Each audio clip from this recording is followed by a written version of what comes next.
Hello and welcome to Power to the Parents 2016, a 7-day positive parenting challenge dedicated to jumpstarting and accelerating the power of you this new year. In this video, we're talking about how to work with the often difficult human emotion of anger and how to develop positive ways to express anger in ourselves and in our children.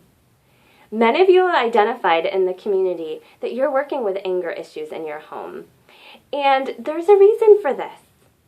Your anger is your fire. Your anger is designed to tell you when you feel safe or not, when there's justice in the world or when there's not. Your anger is a very powerful tool. Just like fire, it needs to be taught how to be cultivated and used safely so you don't burn down the house, right? The reality is, most of us as children were not taught how to work with our anger and how to develop positive and healthy ways to express it. So just know as you're doing this work in supporting your children, you're doing this work to give yourself what you didn't have as children. And that's why working with anger can be so triggering and difficult for all of us because we're literally reteaching ourselves. So the first thing to think about with anger is that you want to be able to give two positive choices.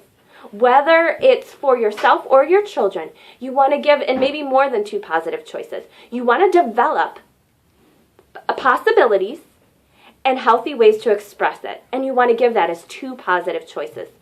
Most anger needs to be worked with in a physical form. So jumping up and down, screaming at a pillow, hitting a pillow. Sometimes people bring a punching bag into their home.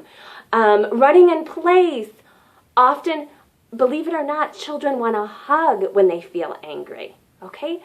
As you're developing these two positive choices, remember that anger is often a secondary emotion, meaning that underneath the anger is often sadness and grief that you're feeling or your children.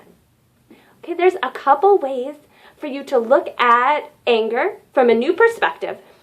For this week, I want you to bring in that power, your gift of being a gentle observer to your life, to see clearly the whole situation and picture of anger in your home, to look at it neutrally without judgment of good or bad, and then to bring in that compassion for yourself and your children as you work with your anger.